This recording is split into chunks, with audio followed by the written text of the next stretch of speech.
Chapter 4 Distortion in Dreams. I remember now that the dream contained yet another portion which has hitherto been ignored by the interpretation. After it occurred to me that my friend R was my uncle, I felt in the dream a greater affection for him. To whom is this feeling directed? For my uncle Joseph. Of course, I have never had any feelings of affection. R has for many years been a deadly loved friend, but if I were to go to him and express my affection for him in terms approaching the degree of affection which I felt in the dream, he would undoubtedly be surprised. My affection, if it was for him, seems forced and exaggerated, as does my judgment of his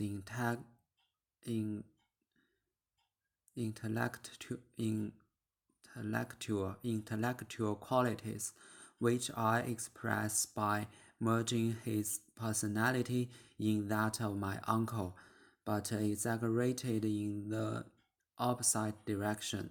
Now, however, a new state of affairs dawns upon me.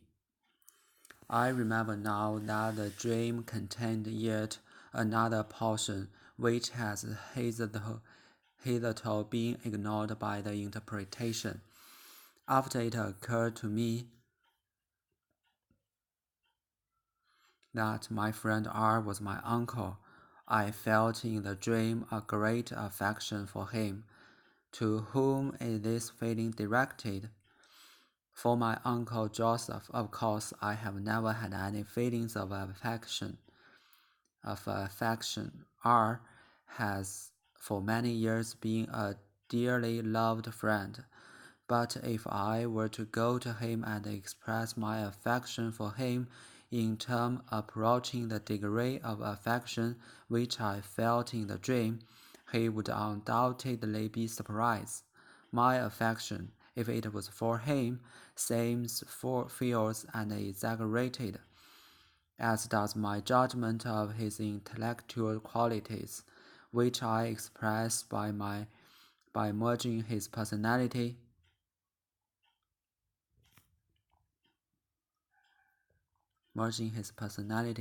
in that of my uncle, but exaggerated in the opposite direction. My affection, if it was for him, seems false and exaggerated, as does my judgment of his intellectual qualities, which I expressed by merging his personality in that of my uncle, but exaggerated in the opposite direction. Now, however, a new state of affairs dawns upon me. The affections in the dream does not belong to the latent content.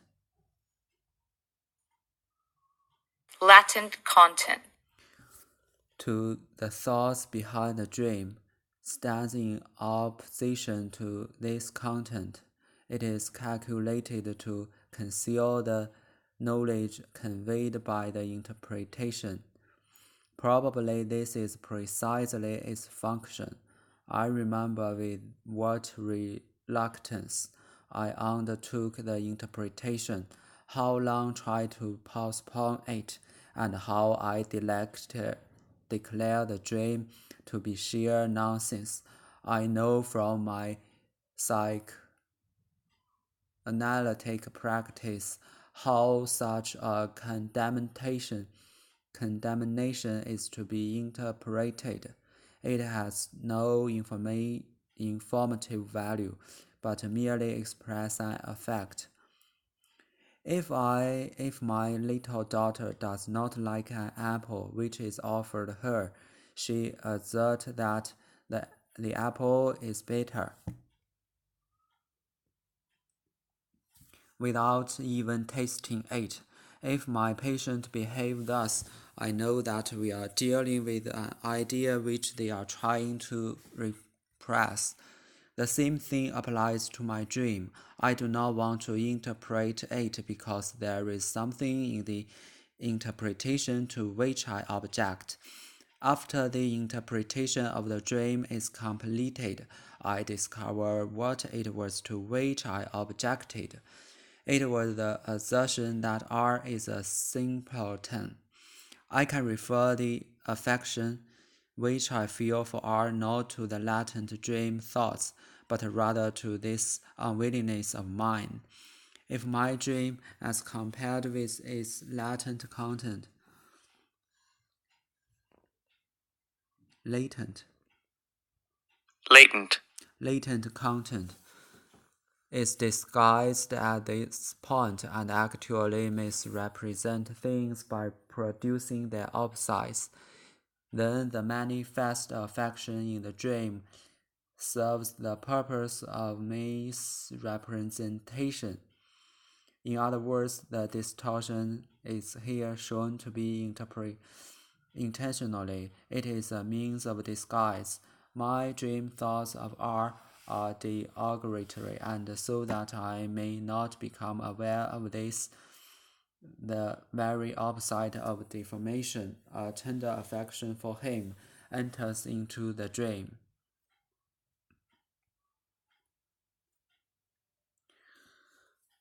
The affection in the dream does not belong to latent content, to the thought behind the dream, stands in opposition to this content. It is calculated to conceal the knowledge conveyed by the interpretation. Probably this is precisely its function. I remember with what reluctance I undertook the interpretation, how long I tried to postpone it, and how I declare the dream to be sheer nonsense.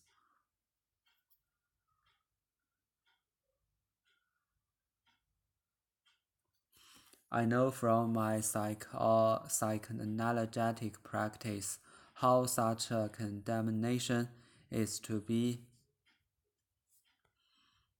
interpreted.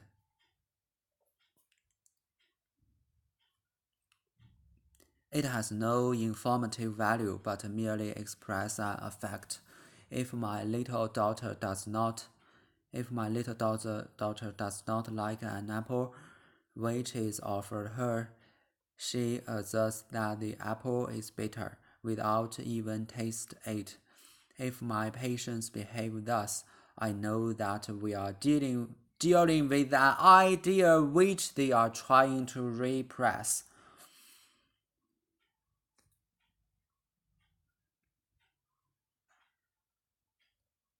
If my patients behave thus, I know that we are dealing with an idea which they are trying to repress.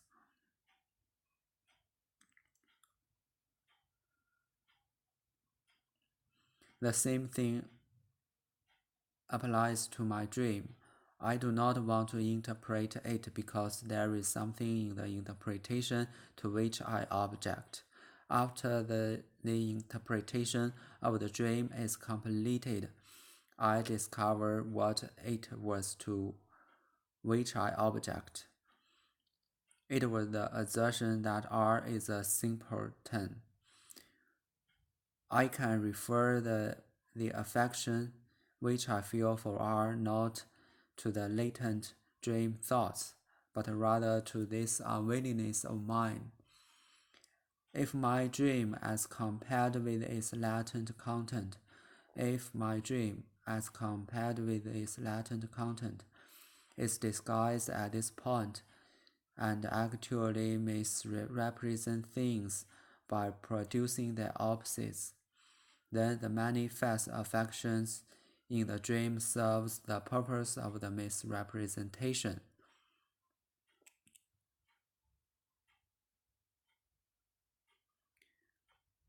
In other words, the distortion is here done to be intentional. It is means of disguise. My dream thoughts of R are Derogatory.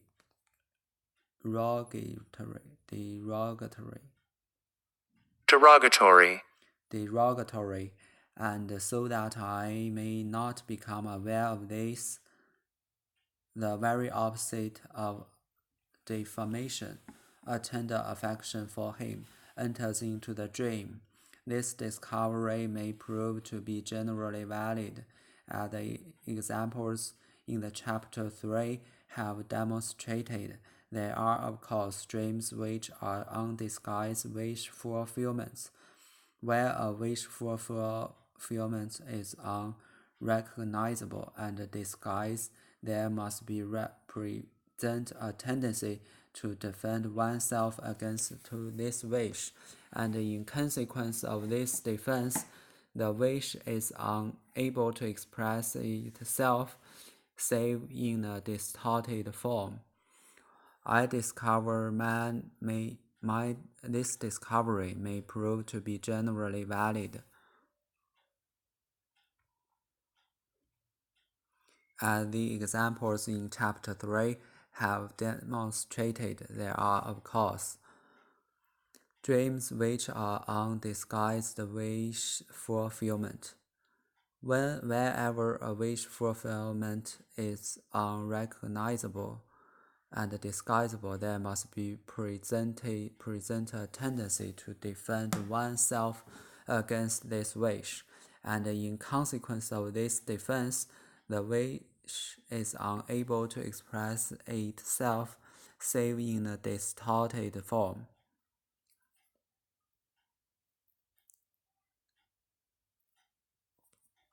The detailed correspondence between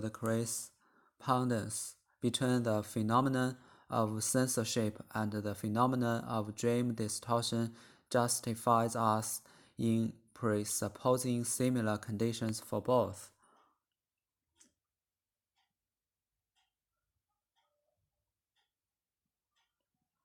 We should then assume that in every human being there exists as the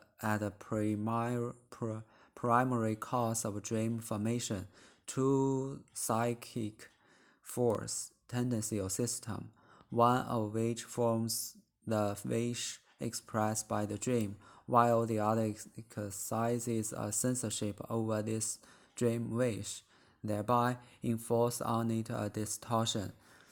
The question is, what is the nature of the authority of this second agency by virtue of which it is able to exercise its censorship? If we remember that the latent dream thoughts are not conscious before analysis, but that the manifest dream content emerged from them is consciously remembered, it is not a far-fetched assumption that admittance to the consciousness is the prerogative of the second agency.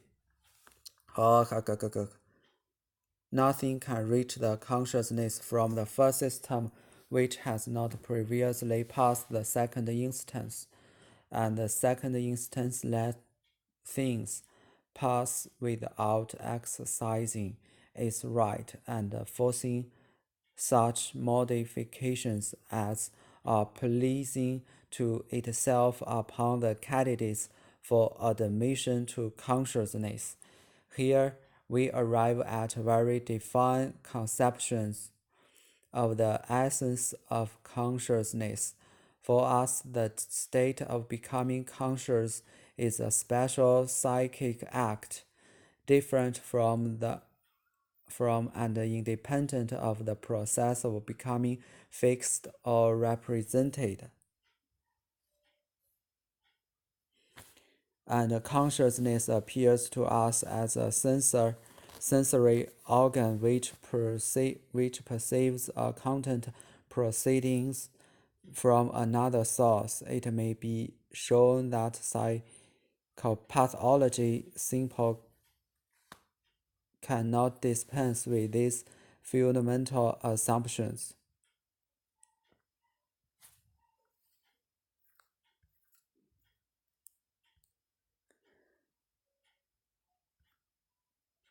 The detailed correspondence between the phenomenon of censorship and the phenomenon of dream distortion justifies us in presupposing similar conditions for both.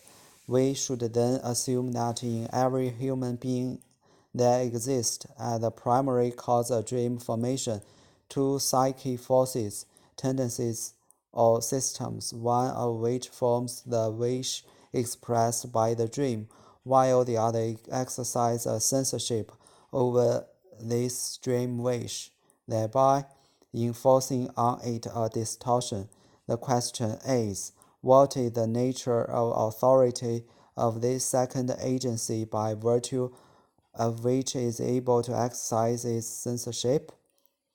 If we remember that the latent dream thoughts are not conscious before analysis, but that the manifest dream content emerging from them is consciously remembered. It is not a far-fetched assumption that admittance to the consciousness is the prerogative of the second agency.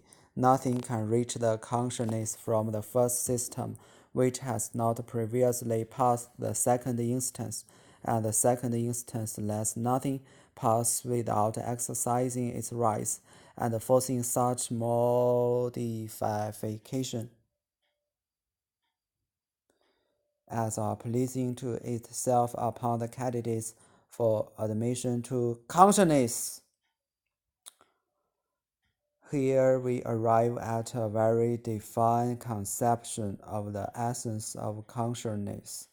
For us, the state of becoming conscious is a special psychic act, different from and independent of the process of becoming fixed or represented, and consciousness appears to us as a sensory organ which perceives a content proceeding from another source. It may be shown that psychopathology simply cannot dispense with these fundamental assumptions. We may now perhaps begin to suspect that dream interpretation is capable of yielding information concerning the structure of our psyche apparatus, which we have hitherto mainly expected from philosophy. We shall not, however, follow up this trio, but shall return to our original problem as soon as we have elucidated the problem of dream distortion. The question arose, how dreams with the disagreeable content can be analyzed as wish fulfillment.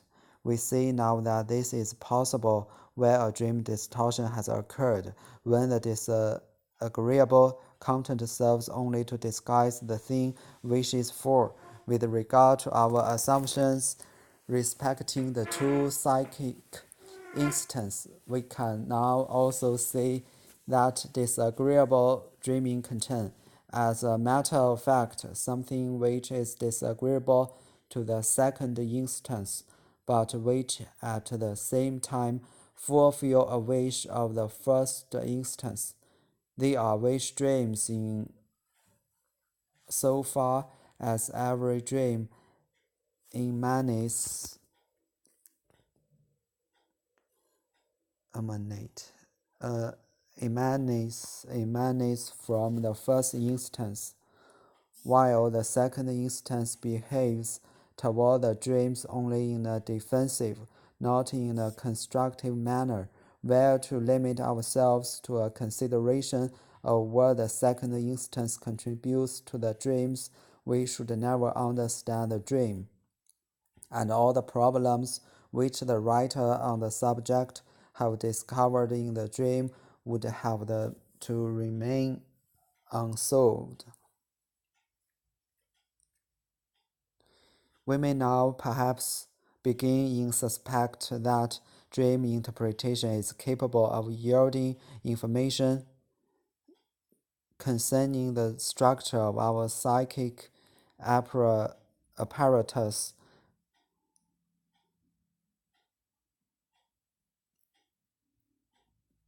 which we have hitherto vainly expected from philosophy. We shall not, however, follow up this trail, but shall return to our original problem as soon as we elucidated the problem of dream distortion. The question arose how dreams with a disagreeable content can be analyzed as wish fulfillment. We see now that this is possible where a dream distortion has occurred, when the disagreeable content serves only to disguise the thing wished for. With regard to our assumptions respecting the two psychic instances, we can now also see that disagreeable dreams contain, as a matter of fact, something which is disagreeable to the second instance, but which at the same time fulfill a wish of the first instance. They are wish dreams in so far as every dream emanates from the first instance, while the second instance behaves towards the dream only in a defensive, not in a constructive manner. Were we to limit ourselves to a consideration of what the second instance contributes to the dream, we should never understand the dream, and all the problems which the writers on the subject has discovered in the dream would have to remain unsolved.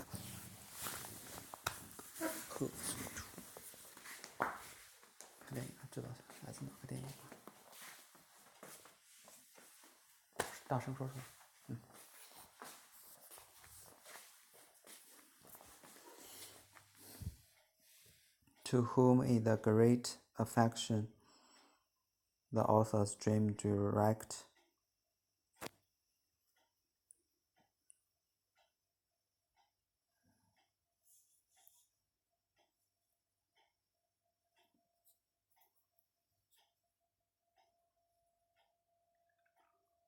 What does there exist in every human being as the primary cause of dream formation, according to the author's assumption?